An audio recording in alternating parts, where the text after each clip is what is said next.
Welcome to Multifamily Grit, where we bring in the experts to share their stories of the celebrations and struggles of one of the most important industries in the U.S., multifamily property management. I'm joined today by Mitzi Hoag, Vice President of Compliance at Gateway Management Company, a leading firm specializing in affordable and multifamily housing across the Southeast. With over 24 years of experience, Mitzi is a nationally recognized expert in LIHTC, low income housing tax credit, compliance, and holds both the Housing Credit Certified Professional (HCCP) and Certified Occupancy Specialist (COS) designations. Before joining Gateway, Mitzi served as the Vice President of Compliance and Customer Experience at Preferred Compliance Solutions, where she designed streamlined processes for developers, syndicators, and property managers tackling complex affordable housing regulations. Her passion for resident-first solutions and operational efficiency started early in her career as a LIHTC Community Director. Today, we'll explore how Mitzi is redefining compliance at Gateway through innovation, including a new AI-driven file review system launching this summer. Yes, you heard that right. Her perspective on the future of centralized leasing and her mission to help site teams thrive, not just survive, in a rapidly changing housing landscape. If you're curious about how tech and trust can coexist in affordable housing, you don't want to miss this episode. And before we get started, we're sponsored today by the only core property management operating system built with an emphasis for affordable owners and operators. Fortress revolutionizes affordable management with features focused on automating housing assistance charges and payments to actually keep your ledgers clean and accurate, centralizing file reviews and document storage through Fortress and AWS, and a free in-system smart waitlist to ensure your property stays in compliance. And don't forget, if you like what you hear today, please like, subscribe, and share with someone that you think would enjoy this episode. Mitzi, thank you so much again for being here today. Thank you for having me. I appreciate it. Yeah, I'm so excited for this conversation. But before we dig in, would you mind sharing with our listeners how you got your start in the industry? I would definitely. It's kind of a funny story because we always teach ourselves not to talk to strangers. But I got in the industry when I was about 20 years old. This lady was standing in front of me at the grocery store line, and we just started talking. And she's like, "You're so nice." And I'm like, Thank you." She's like, "I run an affordable housing complex, and we're looking for a leasing agent. Would you be interested?" And so I said, "Well, yeah, I'll take a look at it." And I actually drove to the address she gave me to. Bad idea in today's world.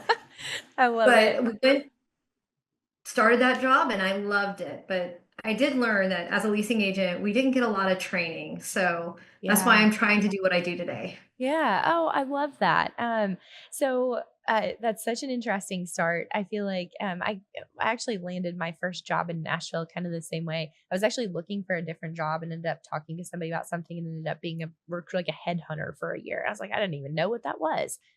So been there. But um, it's interesting what those random conversations can get you into. so true. So you loved affordable housing from the start. I did. We would the first property that was on was a lease up, and it was an affordable housing. And back in the day when this all started, it was like you could just tell people, "Yeah, my rent's $600 a month," and they would sign a lease. It was easy peasy. Yeah. So when we were in the lease up department, we were leasing like this. We'd have buildings occupied in like less than 30 days, and we loved it. Then from there, all of a sudden they were like, "Oh, wait a minute, there's a compliance piece we need to focus on. And would you mind working a couple extra hours to get this audit organized?" I'm like, "What's an audit? Why is somebody looking at all my work?" Oh, So I remember no. sitting in the clubhouse at like midnight with pizza, going through files, trying to make sure everything was organized for our state audit the next day. It Oh was insane. my goodness. Well, and then I'm assured technology was very different from what it looks like today. So, Yeah. yeah. Oh yeah. Let's see, we faxed over still, like we were still using a fax machine to send information. Yeah. We get those back, and then we would email the file over to our compliance specialist that was looking at the files. And it was no technology, no tick driven. We were handwriting out our tenant income certifications. Yeah. We didn't have a system to do it for us at all. Oh my goodness. So what happened next? So you could because obviously you've come a pretty long way since being that on-site leasing specialist. So tell me a little bit about your career progression.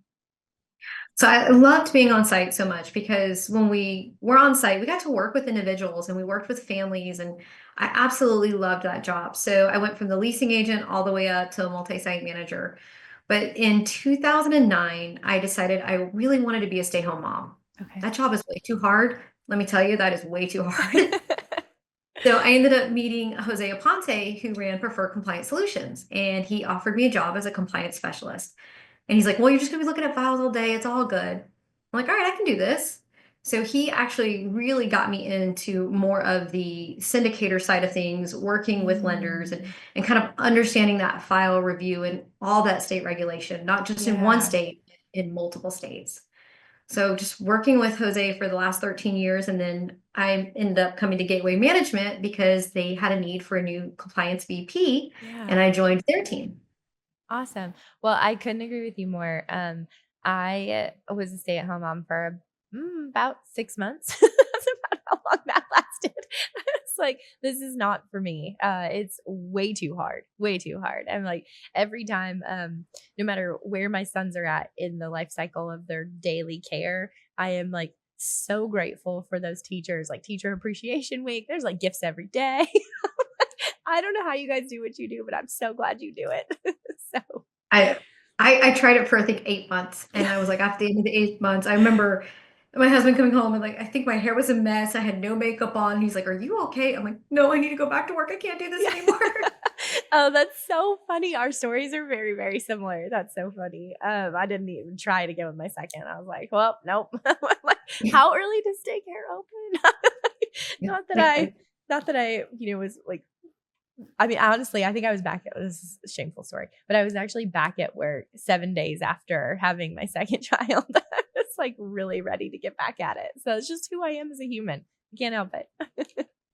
I know that feeling. I went back to week after 2 weeks after having my firstborn Oh my because I was like, gosh. "I can't do the stay home thing. Like, I need to get back to work." Yes. Oh my goodness. That's so funny. That is so funny that we're so similar. I didn't know that before now. I love it.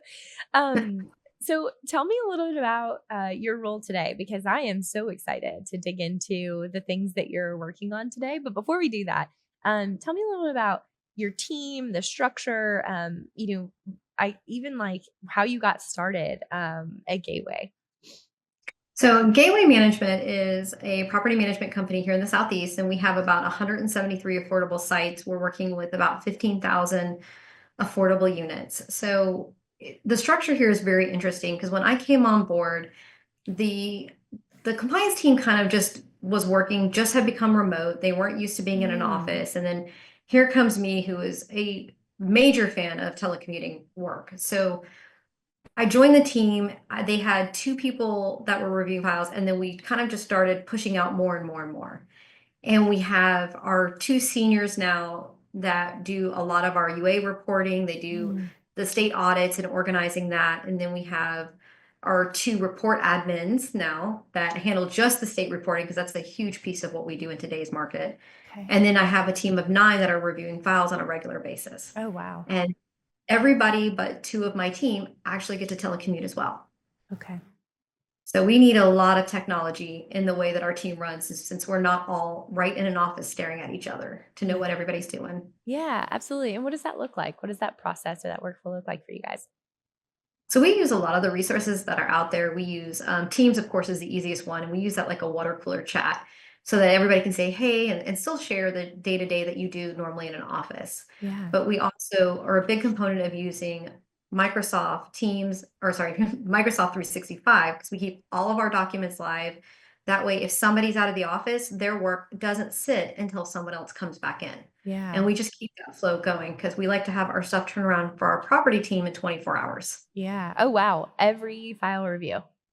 Almost every, but Oh for my. the most, we try to get it over to them as fast as possible because they're trying to help somebody get a home. They need Yeah. that information very quickly. Yeah. Wow. That's really impressive. I've actually I've heard of that standard for move-ins, but not necessarily for like research or for all of the other files. So that's really impressive. And then obviously, like you said, it takes the right technology to make that happen. When you and I first met, we chatted a little bit about the thing that you're so excited about right now. Of course, I always ask, my guests, what are you really passionate about? And when I asked this question, you really dove in and had just such good information to share. So, what's the big tech project you guys are working on right now? So right now we're working with a company called Restack, where we're developing an AI file review. Because the worst thing that I ever hear when I'm talking to a site manager, I ask them, what do you wish your compliance specialist could do better? And the thing that always comes to mind is they go, I wish there was just no inconsistencies. Hmm. Or I wish, everything was the same no matter who was working my files. Because you can look at a file and you're going to say one thing, and then I'm going to look at that same file, see the same thing you saw, but because I like to type slightly different, it's going to come out different and they're going to get confused. So we're developing this AI system with Restack that is going to hopefully eliminate some of those inconsistencies. The compliance specialist will be able to see the information the way that the AI bot is going to review it, but all the corrections are going to come out the same way because no matter how you type it or I type it, it will eventually lead out that same language to the site team members, helping them get stronger as well through that system. Oh, I love this. So the the bot is essentially like normalizing the data for Yeah. the compliance specialist to review. And so they're not actually seeing what's written in the packet, but instead what the bot has extracted from the packet and essentially normalized for them to review. Correct. It's going to extract that data for them to review.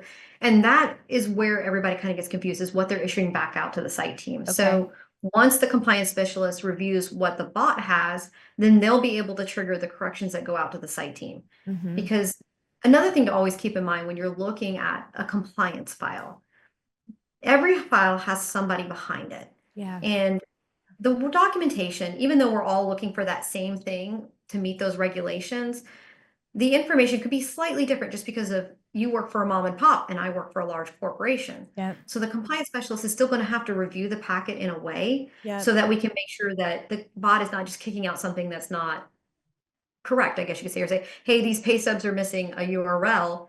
It might be because it's a mom and pop who's still writing old school paper checks. Yeah. Yeah. I love that every file has somebody behind it. And I think, not just, I mean, obviously the applicant is that somebody and they're extremely important, but also, for the leasing consultant who's on site and the compliance specialist who's in the corporate office, like I feel like a lot of times those two groups tend to have the opportunity to butt heads from time to time.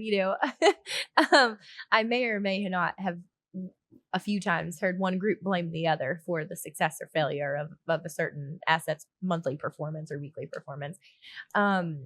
But it's interesting to kind of like take that and normalize it and see what happens. But I mean, at the end of the day, both of these groups, the leasing consultants and the compliance specialists, want to be successful, right? Absolutely. And a lot of the times we don't think about it. When a property is successful and they hit that 100% occupancy mark, we don't necessarily see everybody that was pushing that file and that goal through. Mhm. We just see the property success. But when a property is hitting, 80% occupancy, the first thing they go is, well, what's wrong? And the manager goes, it's my compliance specialist. They're slow. I can't get things through. Yeah. Everything is tons of corrections. So we want everybody to be successful. Compliance can't be successful unless our properties are successful. And our Yeah. properties can't be successful without compliance's help. Yeah. Yeah. So for me, this idea of bringing in AI to normalize that process and to create that consistency, I think is brilliant. But how did you guys come to this decision to work with Restack and to do something this unique? Because I've spoken to a lot of groups over the past few years, and I don't know anyone who's doing this yet. So, what led you guys to this? So it was kind of interesting because we've talked to a couple other companies and everyone's like, "Oh yeah, we're working on writing our program. We're getting this out. We're looking at Q2 or Q3." And we're like, "Okay, I kind of want something sooner." Yeah. Well, this particular company, Restack, had actually reached out to our IT director and had showed him the product and said, hey, this might be something you want to look into. But Hmm. it was actually written for insurance review. The way that they were currently designing it was to review an accident report and pull out key data out of the accident report. Yeah. So when my IT director saw that, he instantly had a green light or a big light bulb pop up and says, I've Yeah. got to call compliance. This would be an awesome product. And if it wouldn't have been for him making that phone call, I wouldn't have known about the product. Yeah. So he called me, we got into a demo, and I am not a tech person. I can't program a computer. I can barely program a printer without IT's help. But this system, when they showed it to me, I'm able to write the prompts. I'm not working with a developer to write what I want it to do. The way that they have the system set up, I'm writing the prompts. So I'm teaching the system what I want it to look for in the file review. So it's doing our compliance program because we do vary that per state because Yeah. each state likes it done a little bit differently. So Yeah. we're writing the program for each state agency to kind of create that uniform approach. Oh, that's incredible. It's such a great, a unique story of really like building it yourself without having to start from the ground up. Like, there are a lot of solutions out there that have like that low code, no code type experience, which is a little bit of what you're describing, which is really awesome that you're getting to configure it to, especially by state, yourselves without needing to like do it through a developer. I do have to say, like, that's the sort of stuff I love because I'm not a very patient person. And so like I actually want to see it moving rather than Yes. having to wait for someone. So I love that. And so where are you guys at in the process with this? Well, the good news is we started in May and we are looking at launching this to our team in June. That is how easy it has been just to get this up and going. That's so fun. So when you say launching it to your team, who's going to be using it first? So our compliance specialist will be using it. And the way that it will work is when we get the file or the package, so to speak, from our site teams, the compliance team will then drop that into the system, which will then prompt the report that they can actually then work off of and send out to our site teams to hopefully make their job a little bit easier as well. Oh, that's so incredible. And so when are you well, let me ask, do you have a plan for the rollout or are you just like day one everyone's using it? It's actually kind of like I guess you could say a three-part rollout. Okay. Not only are we going to be launching this, but we're also in the process of launching an online application and online renewal system Okay. so that our applicants can actually do their application from anywhere in the world. If they're Mm. sitting in Paris and they love our property, then they can go ahead and do their application and that will send it over to our site team. Our site team can then do that verification and then send it over to us. Okay.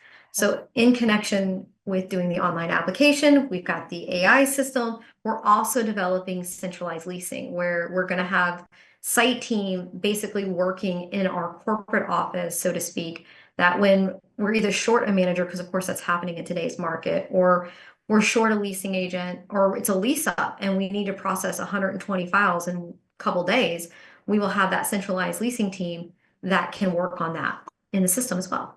Oh, that's great. So I want to go back to the online applications all over the world for affordable specifically. You and I have discussed this, and we've both actually spoken to groups who have rolled out digital applications for affordable and unfortunately like rolled it back, like essentially piloted it and then decided it just wasn't working for them. Why do you think that is? Why do you think that so many groups are struggling with affordable online applications? A couple approaches. The reason why we're struggling. A lot of owners and management companies have said, let's just do this 100% online. Mhm, And mhm. that can be detrimental because there are still individuals that don't trust online. I Yeah. think my parents are a great example of it. My dad still drives to the bank to pay his mortgage. He doesn't want to mail a check through the US Postal Service.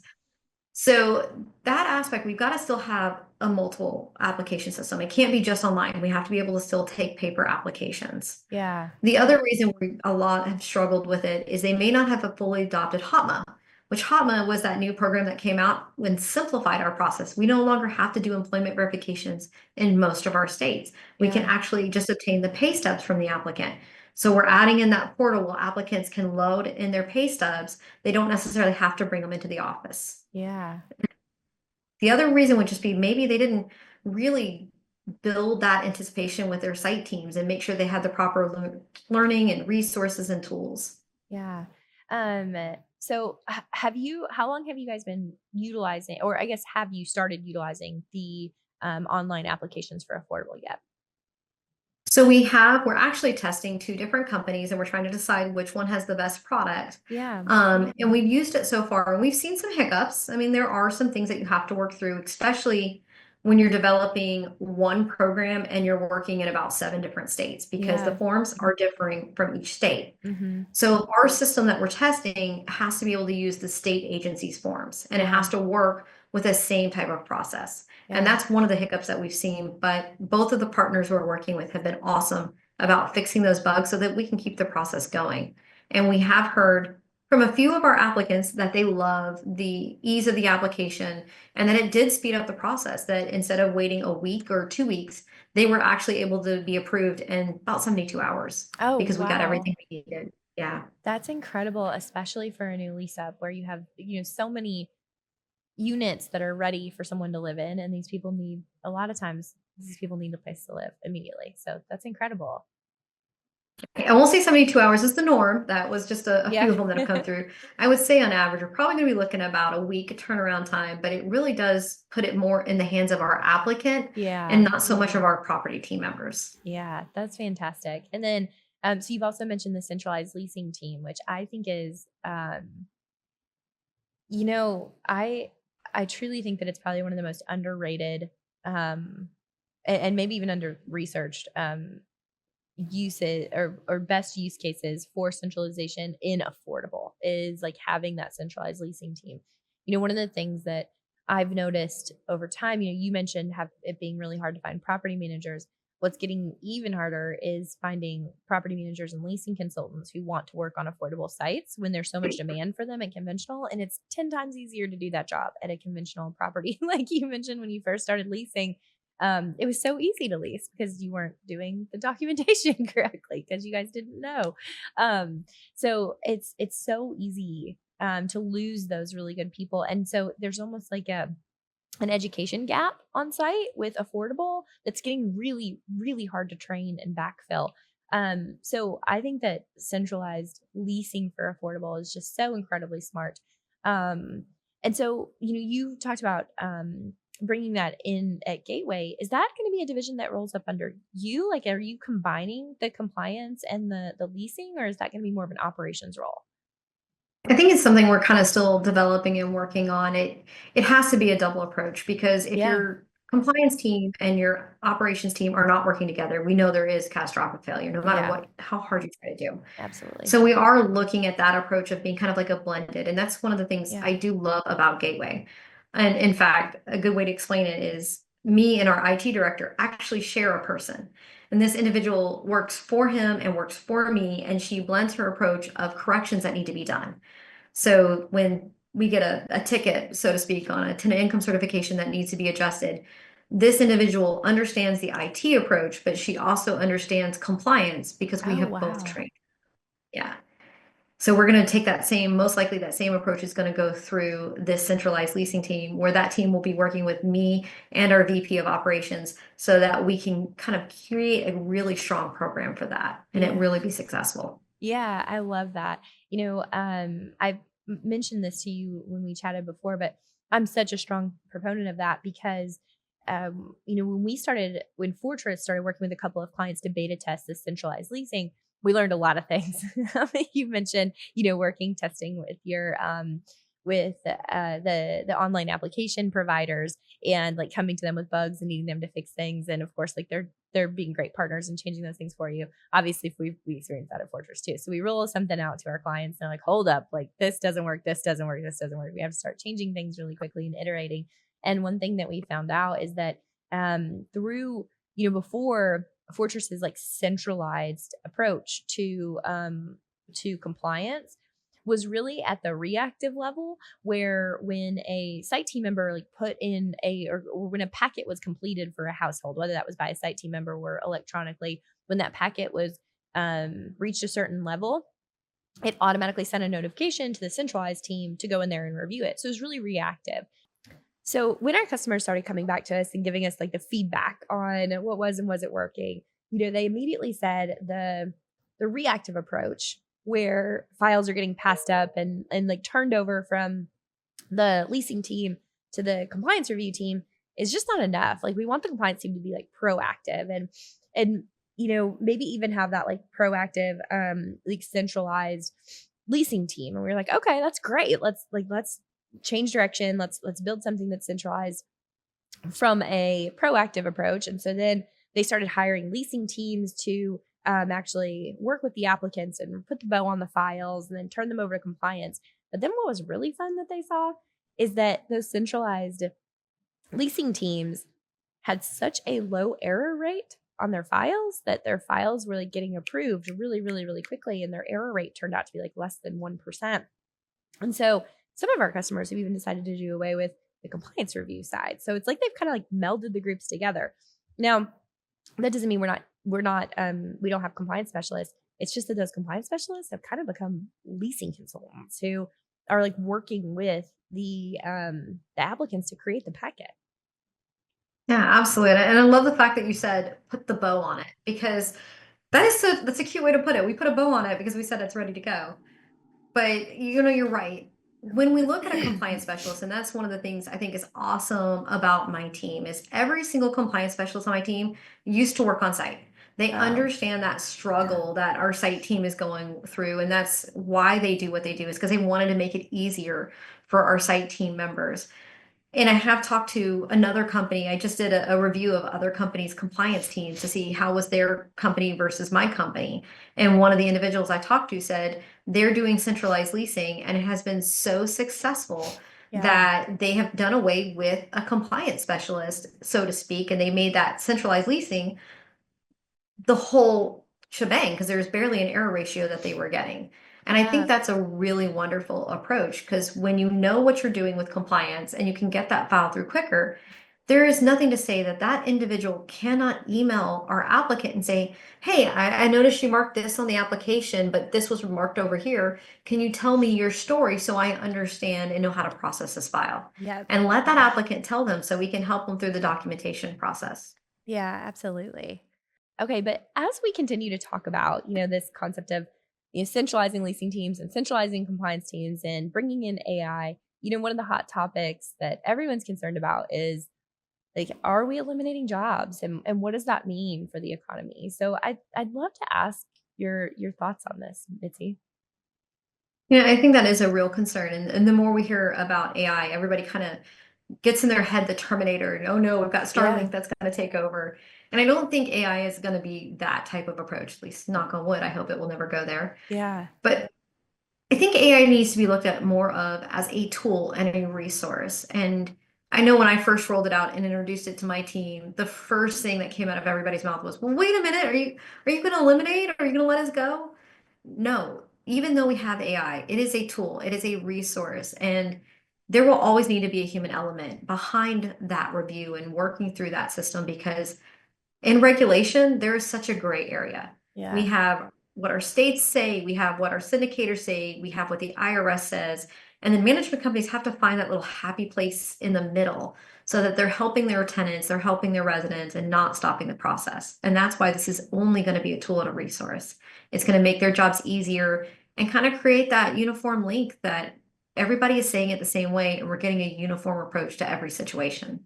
Yeah, I agree. I can't say this for every industry, but I think that there are a lot of industries out there where the deployment of AI actually even has the potential to increase the need for certain human payroll, right? If you can start to create all these additional efficiencies and movement, then you could actually begin to benefit from having more people on the team to do more of the human centered things. And so, not every industry is the same, and I get that. But I think that in industries that require human labor, whether that's, like McDonald's or, Panera, as they've rolled out AI and a lot of their digital technology, they've actually seen the need for increase in staff. Like, I think that property management is very similar. Like, at the end of the day, we need people to do a lot of the jobs. There's a lot of human labor that is always going to be required in property management. And so I think that there's a world in which that AI just makes those people more efficient, which then makes us want even more people because we're getting more done. Yeah, and we're still gonna have to hire jobs because somebody's gonna have to work with the AI system and Mm-hmm. and keep it running effectively, and they're still gonna Yeah. have to work with the influx of what's coming in. So it Yeah. isn't gonna eliminate, it's just gonna be a really great tool and resource that we're gonna be able to take advantage of. Yeah, absolutely. And, you know, as we talk about all this like centralization and specialization, you know, I always love to, especially with people who have that experience of like being on site, how important it is for us to continue down this path of centralization because of this like myth of this unicorn property manager that we've all kind of been expecting. I mean, for decades, you know, we still think, and today even we still think that there's this unicorn that can do everything that a property manager does. And I think that's so absurd. You know, whoever woke up and said, I want to be a property manager because then I get to be a therapist, I get to be an accountant, I get to be a landscaper, I get to be an investigator. I mean, there's so much that goes into that particular role as a property manager that if we can do anything to make their life a little bit easier, I think it's a benefit and a plus. I always we go to our corporate meeting every year where we talk to the managers and we ask them, "What is the hardest part of your job?" And every single year they go, "Compliance." I'm like, wait a minute, I want to make that not the answer next year. That's my goal. I don't want them to say compliance is the hardest part. Yeah. Well, and I love that you found out what the hardest part of compliance is by asking them. And then it's inconsistency, like inconsistency in what to expect with their file, depending on who's reviewing it. And now you found a way to normalize that data, leveraging technology. And I think it's just such a win-win-win. I think it's just so great. Yeah. Because the ultimate goal is always the same thing. We need to help the residents. And Yeah. behind every package, every file, there is a family that needs that apartment. Yeah. So we need to make sure that we are helping those individuals in today's market because affordable housing is such a key component of our economic and our communities. And Yeah. without that, we've got a serious problem that we're not addressing. Yeah. I love it. I think that's hit home with me. And I feel like that's something I'm going to use. That every file has somebody behind it or a family behind it. And I think that's really the crux of what we're doing here, especially in affordable. So, well, Mitzi, I have enjoyed our conversation so much. I have to ask, actually, I'm going to ask you a question. That's kind of off topic a little bit, but are you an introvert or an extrovert? I am definitely an introvert. I like to Yeah. be in my little bubble. So Yeah.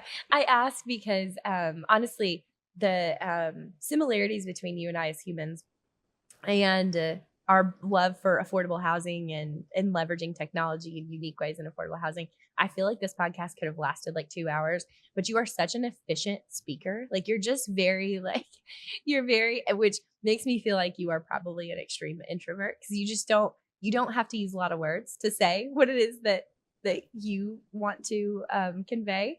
That I'm listening to this book right now called Quiet, like the power of introverts in a extroverted world where everyone thinks that, well, we don't think, but like the people who are loudest in the room, generally speaking, are the ones whose like ideas we go after, the people we think are most attractive or whatever, just because they're such extroverts. And so like the world tends to value extroverts these days.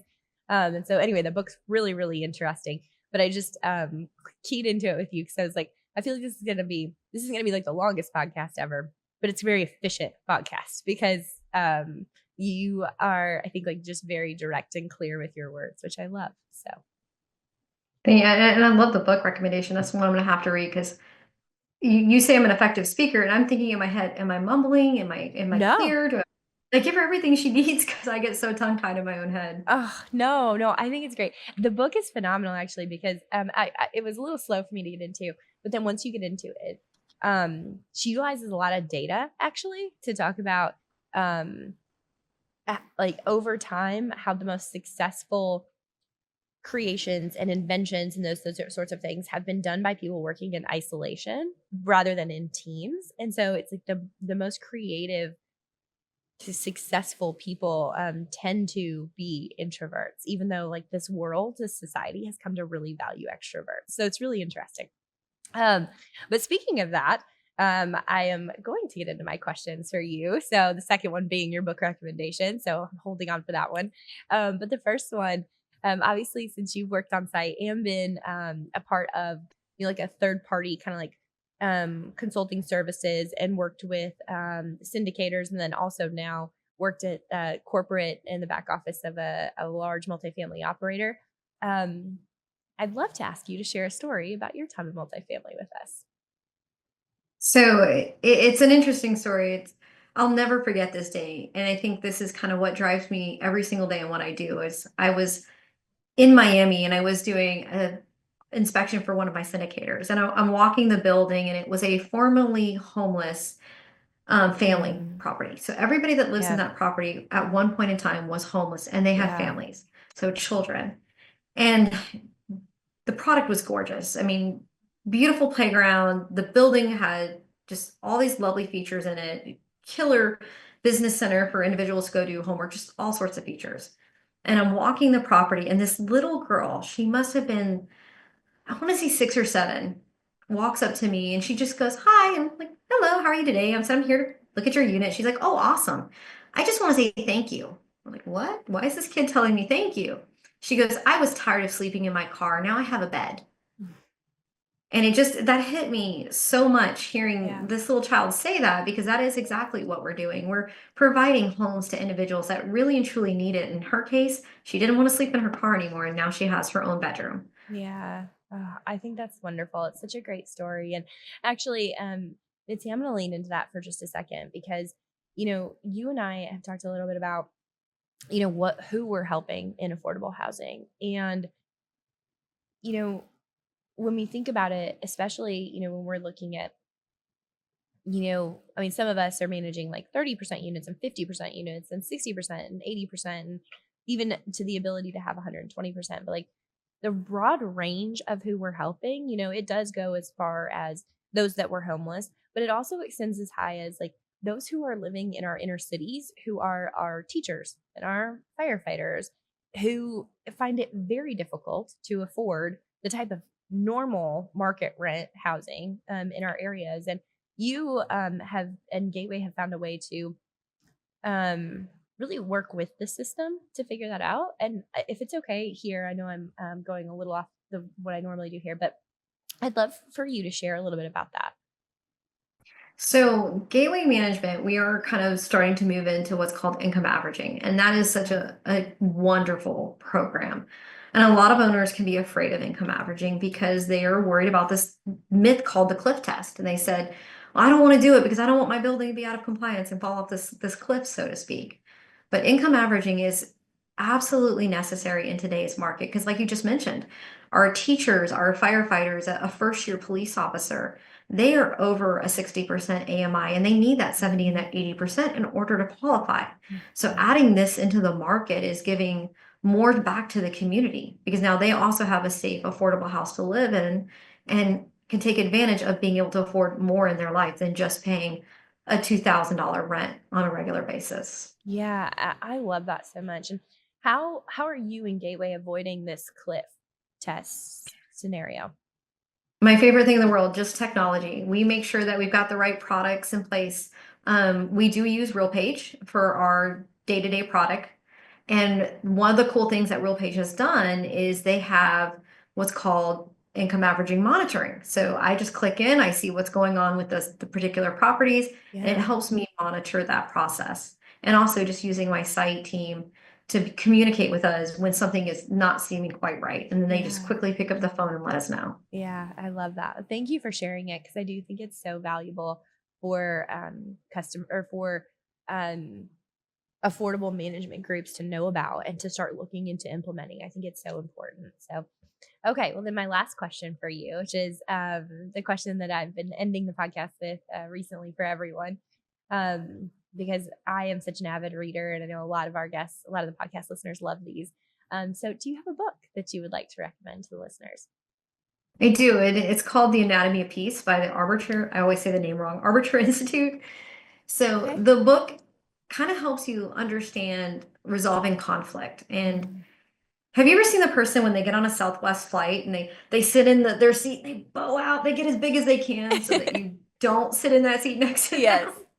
That actually happened to me yesterday when I was getting on my flight. Oh. But they do that. And what this book teaches you is that when you're doing something like that, you're not seeing the next person as an individual. You're actually seeing them as an object because you don't want them sitting next to you. And what you're not realizing is that plane is actually full. And so no matter what you do, somebody has to sit there. So you might as well allow that person to kind of take that seat. And that's what that book teaches you. It's just treat every that I guess I tongue treat everybody as an individual and not necessarily an object. And when you do that, you can resolve a lot more conflict and kind of just work more with people. I love that. I'm huge into like managing our emotions, not really controlling them, but starting to manage them. And I think that you have to understand the I think first and foremost, it even starts with the acknowledgement that you can manage those emotions, like that you do have the ability to like sit in that seat and start to do your thing that you're not used to doing, bowing up, but instead being like, oh, that's so ridiculous. Like, why? Like, someone's probably going to sit next to me. I'm lucky enough to have gotten on the plane early that I'm in an aisle seat. Like, why do I have to, you know, have to create that attitude instead of like seeing everyone as a person? So I think those sort of books I love because it opens your mind to seeing that there's another option. Like, we're just used to the thoughts that go on in our head all day and the things that like how we've just been programmed from an early age, like who we are as humans. We just take that for granted and we don't really think outside it. We're not, exposed to these other ways. And so I love books like that really open your mind. Yeah. And when you think about it, like even when you look at your husband, you're like, why isn't he doing the dishes tonight? I cooked dinner. He should do the dishes. Like, I've why never is he thought not? this before. Yeah. But the book taught me that maybe he's tired and I should be a little bit of understanding that he is tired. He did work, 12-hour shift and he's exhausted. So I could do something nice for him. No, I'm not going to. He still needs to do the dishes. But the book teaches you that you should do that and kind of see him more as a person than just as an object like a dishwasher. Yeah. Oh, I love it. I love it. The place where I really need to take this is into driving. I'm a very aggressive driver and I cannot stand bad drivers and I treat them like objects. So I hear you. I need to read this book and I love the recommendation.